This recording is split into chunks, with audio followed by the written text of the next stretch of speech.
Alright, hello everyone. This will be the video for the fifth meeting.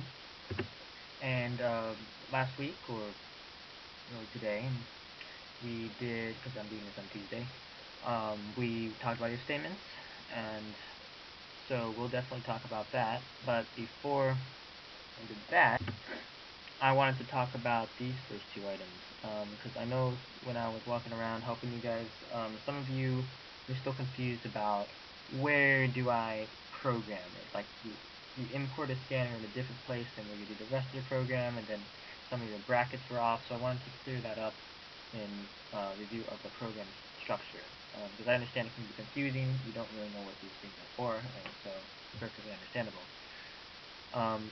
Then I'd like to do a little quiz. Just if you could pause the video and sort of quiz yourself. Down here, I'll be asking what these things are in terms of, for example, next thing I'll just give it to you. It is a method, right? So what are these different things in the context of Java? And so just because you've heard a lot of these terms just thrown out there, and I want to make sure you understand how they all fit into place and how they relate to each other and stuff. Okay, so then we'll talk about Boolean operator expressions. That's like if a is less than 7. Okay, that's an expression. It returns true or false, and then we use those to write if statements, which is what we did for the final product at the end of the meeting. All right, so let's get started. Program structure. So we have NetBeans up here, and whoops, can't see this.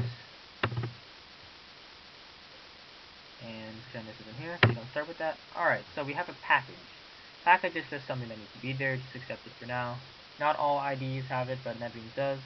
And notice that package is just a declaration, while the class has to have these brackets. Now, it might automatically do this, and a lot of professionals do that, and that's just for space reasons, but when you're learning, please bring them down so you can see them, and you can always highlight them like this because they're paired up, and now you can know where that makes sure that all this is inside there, and then when you do your code, all of your code is inside the main method brackets.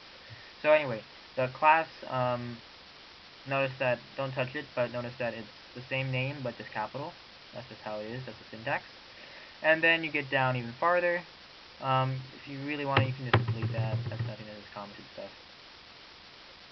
And this is what I call your main method. Now, we've been throwing the term method out a lot, and we'll see what method actually means later in the course. But for now, just accept this as your main method. I'm going to refer to it as main, and don't touch it. But really important, you do almost all of your coding inside these. The only thing that you do outside is before the class, you say import whatever you want to import. In this case, the only thing we've imported so far is java.util.scanner. Okay, it's the only thing we've imported. Alright, so now you know you need these three things, and make sure your brackets are good, and do all your coding in here. Code in here. Alright. Oh, and because you guys, some of you are still confused about the scanner, just what are each of the components. You have the type is scanner, and this will lead into the next thing we're going to do, because this is going to give you some answers already. Scanner, you guys wanted to call it name, set that equal. You have to construct the scanner, you have to declare it, and whenever you declare an object, unless it's a string, whenever you declare an object, like remember rectangle, you do the same thing, you have to say new. It allocates memory, then you say new scanner, you have to repeat the type. Type, the name of the type equals new type, that's pretty standard, and then it's going to have some sort of construction within it, and we are going to specify that we want system.in, meaning we want the user input rather than like a file name. File.jpg or something would be some sort of file name, but you have to specify the location and stuff for that, so we're not going to use that during this course. We're going to use system.in for everything. And that means that this scanner is called name is now going to accept things from the user input. Now this doesn't actually do anything yet, because you have to say int input, say if you want to equals, then you have to actually call the method on this object. So no methods have been called, you've just constructed an object because you want to use the method. So you have to say name dot, and then here's the method next int. That is, and now input contains whatever the user has input. Okay, so just to clear things up, and what was there, say cannot find single class scanner. That's because I forgot to uncomment this, and there it goes away. Alright, so to clear things up, this is the construction, and then this is using, this is the construction and declaration of the scanner, and this is using the scanner called name to get the next int and put it into the value, and put that value into input, which is your variable. Alright, so quiz. Next int. See, we just did that. What is that? It is a method, and remember, pause the video if you don't know these things. I'll go slower next time. Method that returns, what does it return? Integer. Or it returns an integer, but actually, more importantly, let's say method called on what object?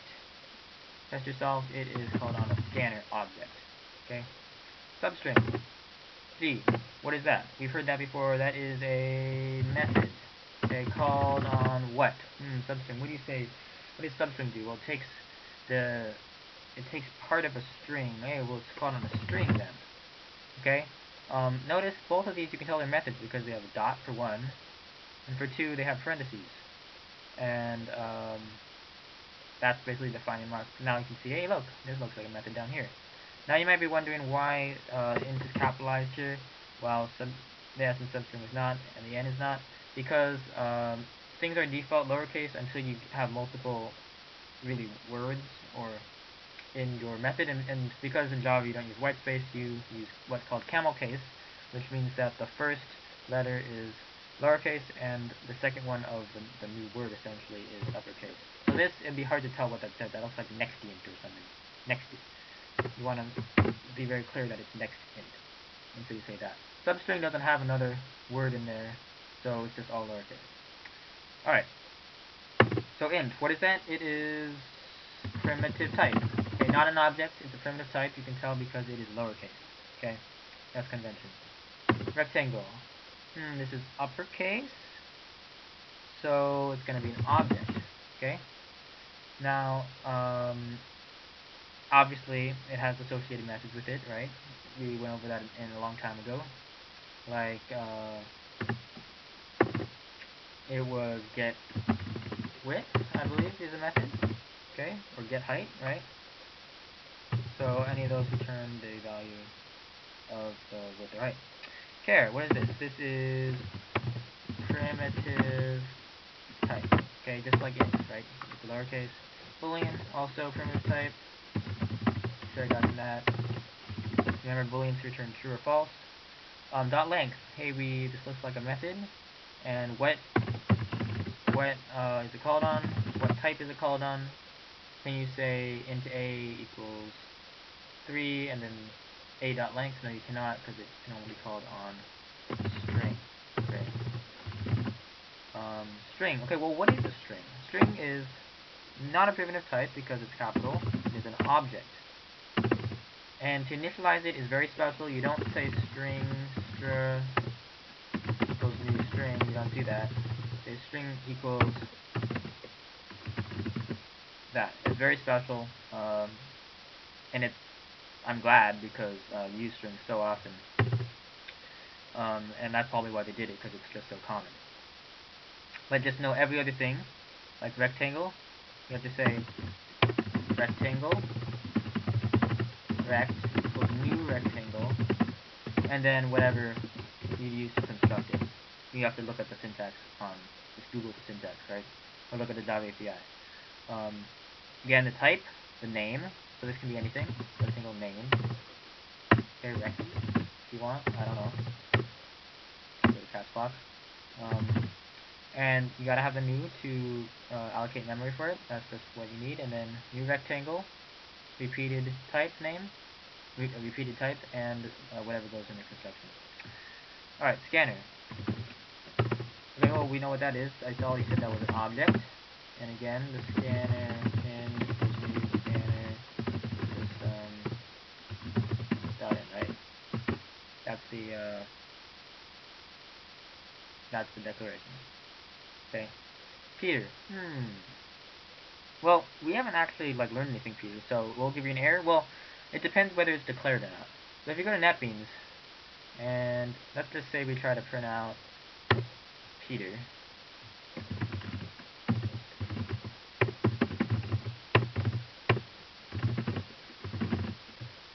It's gonna give you an error because it thinks it's a variable. Great, so it's not a reserved word and it doesn't know what else it is, so it's gonna automatically assume it's a variable.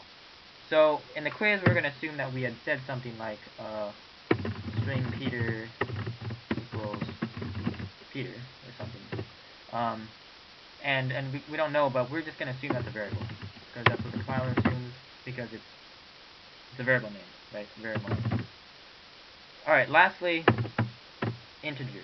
This is a little strange, and this is not an error. It is capital, so what is it? It is an object. Now, you might be wondering, what is it? Because we have int already, and the truth is it's an object that does the same thing as the int primitive type. It acts like the int primitive type. And you might be wondering, why the heck would it make something like that if you already have the int primitive type? Integer just takes up more memory space and stuff. But it's used for things like, that we haven't learned yet, integer.toString. Right? ToString is a method and it has to be called on some object. So you're going to call it on integer. And basically that's going to take whatever is in here and turn it into a string. So that's just an example. So I just want to expose you to the fact that some of you haven't seen before, but you know it's an object because capital and it's spelled out and stuff. So that is our quiz. Hope you did well on that. Hopefully that cleared things up as to what are these things that we've just been throwing around here. So now we get to operators and expressions. All right, so try to keep this quick. Operators. I think the hardest thing that you guys probably might forget is equals, right? So if I say int a equals 4, that is assigning 4 to a. Okay, now a equals 4. But if I say a equals 4, that's not assigning anything, that's checking. So that's going to return true or false. Whoops. And we can actually test on NetBeans. So here I'll write system.out.print line. We're going to print a equals 4. Now it doesn't actually know what a is, so we gotta say int a equals 4. So now this should return true, right? So what does it print? If you wait and wait and wait and wait, it will print true. Okay, good. And if we set a equals 3, it should print false. There you go. Alright. So now you see that this is just returning true or false. It is not assigning anything. So whenever you use if statements, always use equal. Remember that. So going back to here, so we have the equal. Less than and greater than, that's obvious. When you want to do equal to, less than or equal to, use the equal to after it. That's useful. And the main thing about operators I wanted to go over was actually the truth tables. Whoopsies, you're not supposed to do this. And this isn't here. Alright. Okay, sorry about that. So truth table, and remember it is double ampersand. One ampersand means something else, and if you guys have a good class and you have time, I'll give you a lecture on low-level programming and you'll find out what the one and actually does. The OR is the two pipes, and that is found over the enter key, if you don't know where that is. And let's just fill these in. So say we have true and true. Two values that are true and true, that's how it works. We're going to go row by column. And what does that return for and? Well, that's going to return true, because you need both of them to be true. Remember, and is logically, if it is sunny and I don't have work to do, then I'll go play. But if either it's not sunny or if you do have work to do, then you're not going to play. So you need both of them to be true. So then true and false will return false. True and false again will return false. and false and false can definitely return false. So notice there's only one true option here. This is just giving you a visual of and. It's like a Punnett square, right? If you got into that in 7th grade biology. I don't know if you have. A lot of your 6th graders. So, or. Okay. Or, you just need one to be true. So, I'll do this or do that. You know, all I care is one or the other, right? So, true, true, definitely. True, false. Well, one of them is true, so I'm going to say true. True, false again, so one of them is true. And false, false, none are true, so I'm going to say false. And then you get a visual. They're kind of opposites of each other. Or has 3 out of the 4 being true, and is more only 1/4 likeliness to be true. And it just gives you a visual of how it works. So hopefully you understood it better that way. And let's get back to the last thing we're going to do is review if statements. Now I wrote a exercise here. Write a program that takes in 2 strings and tell which has a greater length, or if they are the same. Remember the or if they are the same. And you did a problem similar to this at the meeting, where you used scanner and you told whether a integer was positive or negative, and that was cool. I want to use strings because we got to talk about strings. There'll be some problems on the homework with strings, and I want to make sure you're comfortable with using them in regard to if statements as well. But this is really a similar problem if you think about it. Now, what do you do before any program? I already had it written here and I deleted it. Use pseudocode. Okay, it's really, really important. You always want to plan out what you're going to do before you do it. I know you guys are really excited. You want to go and do it and program, but then you get frustrated when your program doesn't work because you had a complete wrong methodology from the start, or you had the wrong idea, or you didn't understand the problem. Okay, pseudocode is all about understanding the problem before you start programming, and that's a good rule in life in general. If you think about how long it takes to actually program something from scratch, like one of these small problems, we're not writing many lines of code, right? You guys might be a little slow typers, but it still shouldn't take more than like a minute, okay? But you have a lot more than a minute, and naturally it should take longer than a minute. So what do? You spend like 90% of the time just understanding the problem, okay? Whenever you're at like a test, or I can't figure this out, I'll spend most of your time just understanding the problem. Once you understand the problem, you can just go do it, and it doesn't take that long to do it. So pseudocode is a way of understanding the problem. So we're going to have some steps here, okay? 1. How do I start doing this? Well, I'm just going to read the question, okay? Slowly write a program that takes in 2 strings. Okay, stop. Takes in 2 strings. So let's see, how do I take in 2 strings? Well, first, to take in these strings, I need to import and declare scanner, right? Now, notice these are actually on different lines. I'm just grouping them into one because we've already done this, and we don't need to break that up for you. You can put it into 2 different steps if you want. By importing declare scanner, remember import is outside of the main, declaring scanner is inside the main method.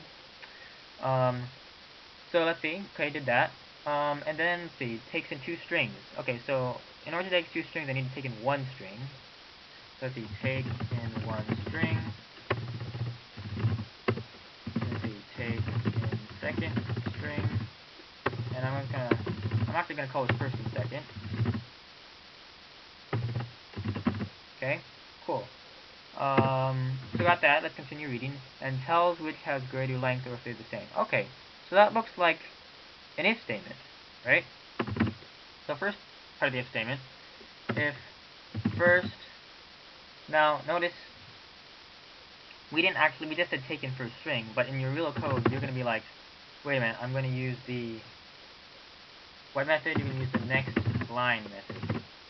Okay, you're thinking about this in your head. I forgot to mention this.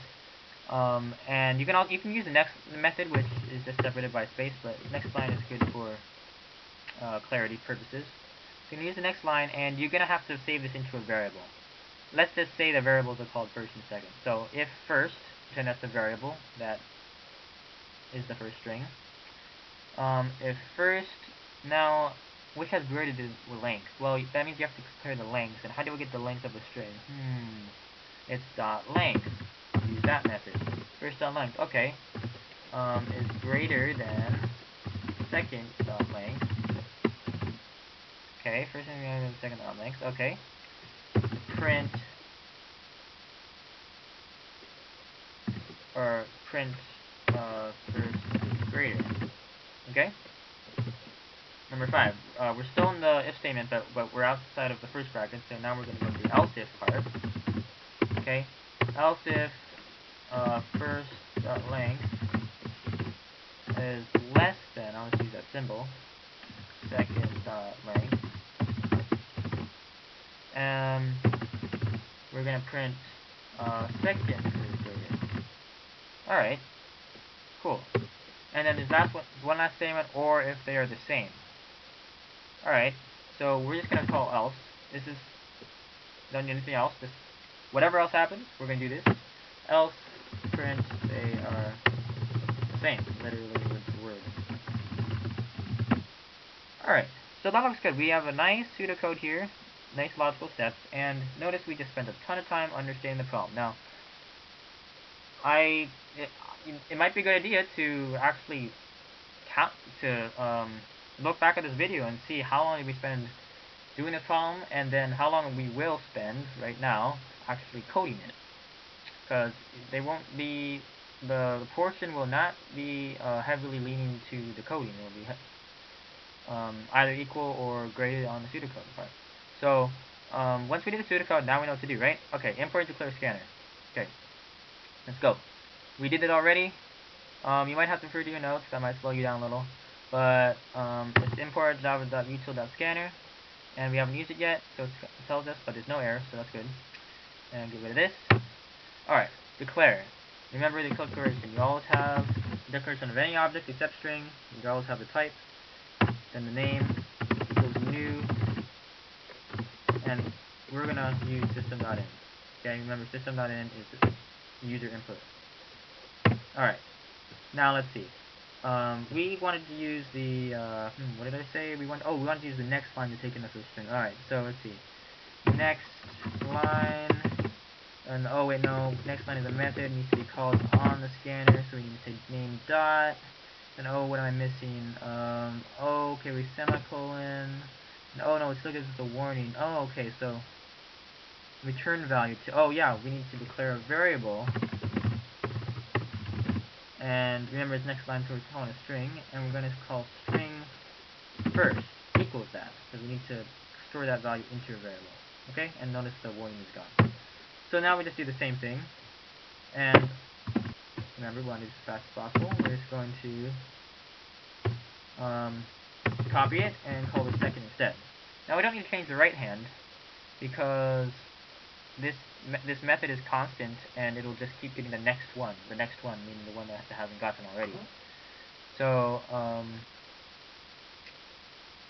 it looks like we just did steps 1, 2, and 3. Cool, so we're like halfway done.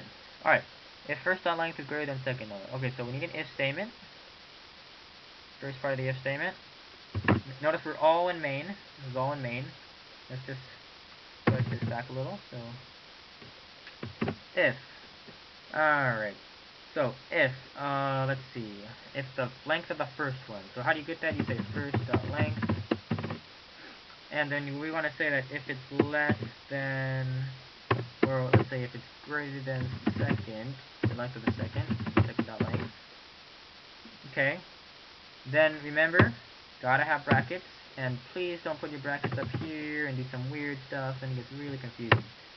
Put it down here, and notice, look, not being smart, it automatically creates the double brackets for you. Alright, then what are you going to do? You're going to system.out.println first is greater, and we need the semicolon. Alright, next one. Remember, please don't do it on this line, do it on a completely new line. Else if. Just like that. Okay. This is just syntax at this point. You just have to remember the syntax. Else if, what do we say? Well, I'm just going to copy this over.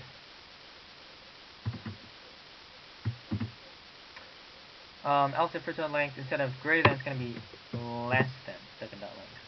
And again, use brackets, and it's going to automatically create it for you. And then this time, we're going to say, I never said first, second is greater. Alright, and then if we forgot what to do, we can also look at the notes again. So we did 4 and 5. 6, else print they are the same. Okay, so it's literally just an else. And no condition. That means whatever's going to happen, you're just going to do this else. And then you're going to print out, what are you going to print out? They are equal length. Or something like that. Cool. Alright, no errors, looks like. Looks like we're good. And just check our brackets. Okay, good. These brackets together, these brackets together, these brackets together. Alright. Let's run it. Alright, now I just realized one thing we didn't do, and this is not mandatory, but it's a really good idea to do this, is to prompt the user for input. So right now our cursor's there, so you can tell that it's accepting user input, but... And second is greater, and that's true. Second was greater. Let's try it again. There, and they. First is greater, and whoopsies. One last time. There, and I want to have the same one, and they are equal length. So you see we did it, and next week we will learn how to loop continuously so you don't need to keep pressing run. But this is cool enough, and I hope you guys enjoyed this and learned something. If you have any questions, please just contact me through Edmodo or give me an email. Please don't hesitate. I really want you to just try this, and because you just need to practice this, and otherwise you're not going to learn it. So thank you, and I'll see you next week.